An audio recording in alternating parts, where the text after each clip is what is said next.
Bishop S.N. Mensah is a former National Executive Committee member of the Ghana Pentecostal and Charismatic Churches, and then also a member of the Apostolic Fathers of the Apostolic Fellowship, the former president of the Full Gospel Church International. Thank you so much, Bishop S.N. Mensah, for your time on Ghana Tonight. And this issue keeps coming up every now and then. I mean, is it just the lack of the explicit statement on the part of our leaders, or in this case, we ourselves have not been very clear in putting out loudly the values as we uphold as a country?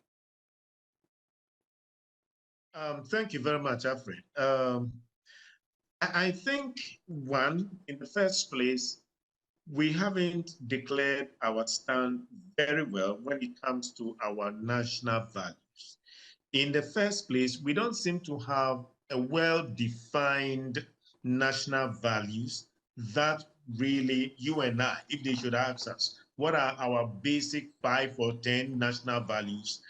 No one will be able to, or we can hardly find it difficult to put together what we will all have come to a common agreement that these are our national values. However, there are one or two of them that is common to all when it comes to our culture, our religion, and our traditional beliefs over the many years. That the issue of the LGBTQ, relationship of same-sex marriage, it's a no-go area based upon our culture, our religion. These are the things that have defined who we are, one as Africans, two as Ghanaians. And so that alone, it's I would say by and large, 90% or a large number of Ghanaians, 90% of the society accept that that is who we are. When it comes to Christianity, it's about 70% by the last population census of 2020. The Muslim faith is about 16, 17% traditional belief. So if you put them together, we're over 90% in terms of the faith, based organizations in the nation. So by and large, we represent, the culture of the people as individuals. And I think when it comes to that, I would say, Alfred, we have a stake on that. But now the question is, why is it that perhaps the president may be finding it difficult to make it so or to state what we represent? Literally speaking, the president should represent the culture of the people, must represent the beliefs of the people, must represent the values of the people. So when I find the president or you see any president, it must be the embodiment, one, of the belief, the faith, or the culture, especially the belief and the values of the society. The president must be an embodiment of it. I see. Bishop, so if you've been watching, you saw that video I just played of the late J.E.A. Mills, his clear position on this, and then what the president said in 2021 in church about his position as president on this matter, that it is not going to be under his watch and during his presidency that this is going to be legalized as a country. So are you also going to join in many who describe his position now and the statement he's making now as politically correct? I think definitely the president knew that was going to be a question to this regard. Even the ordinary Ghanaian knew that. Once Kamala was coming in and representing what she represents, being the vice president of the USA, obviously the average Ghanaian was aware. And knowing exactly what has happened in other countries like Kenya, Uganda, and some of the places that the US have gone to, and then the aftermath of it, obviously society was definitely aware. And so, but I think the president decided to be a little bit more diplomatic and to be politically correct in his response. He could have stood on his values and say it as it is, that listen, this is what we stand for. It is in parliament, but it represents by and large the entire population of it represents the values of the entire population about the majority of the population. Unfortunately, he couldn't stand firm on his feet, but he was being diplomatic in his response. That is what I observed from what the answer he gave. It wasn't very firm. It was as if it was an evasive approach. But well, would you hold him responsible for this? We can only hold him responsible if the bill comes out and then he refuses to assent, I see. to that. But to be fair, I mean, with the video that I played, he was explicitly clear, was he not? Some 3 years ago, I'm sorry, 2 years ago.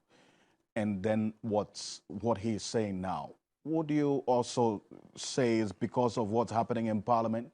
When he made this statement in 2021, there was no process to now put a legal basis to our objection or rejection of this practice. And so now he has to say this, being minded of what's happening in Parliament? Or you also expected that regardless of what's happening in Parliament, because you expect him to be the embodiment of the people, he should have been explicitly clear?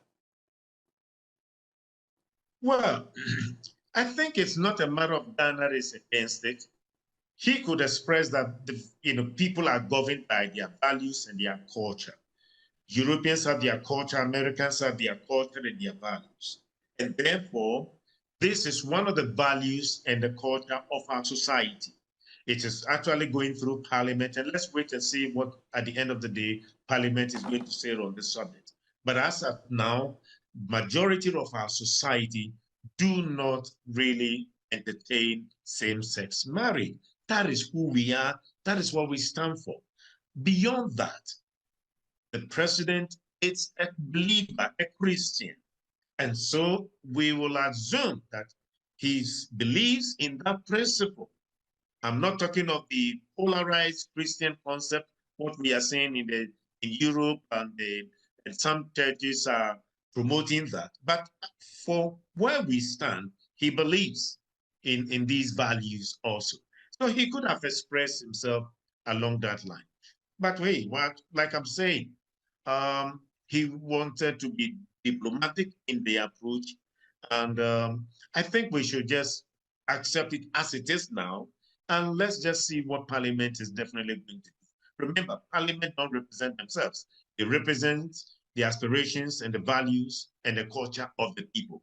Parliamentarians are coming from the society, from the people.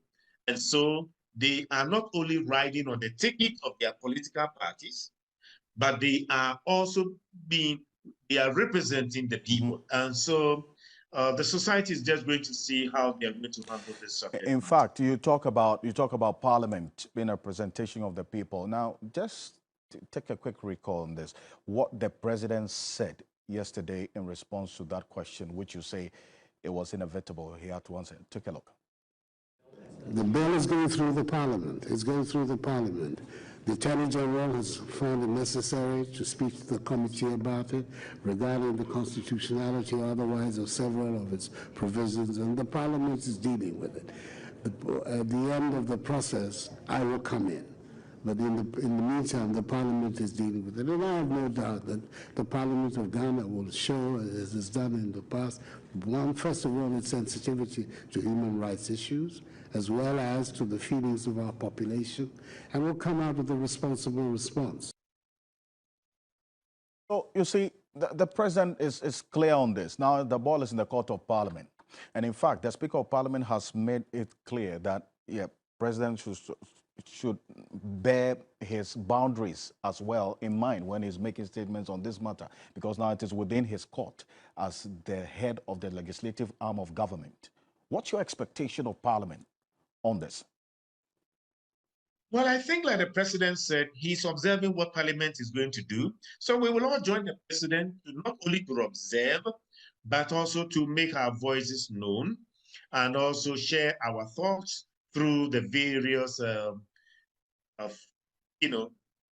civil society organizations that they have done that already, through the faith-based organizations that they have done that already. So they are just not going to be quiet on that.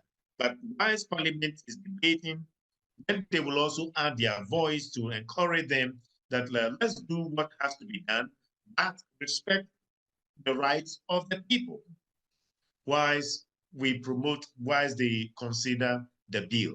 So I guess it's a matter of just following what the parliament is going to do. The speaker, I think today, being the 28th of March, 2023, the speaker has expressed his position on the subject matter, and that he is going to ensure that this thing is going to be handled by Parliament, and it will be ready for the president's, final signature. We'll see how things play out, and we understand this bill will also be a subject of conversation before the end of the week.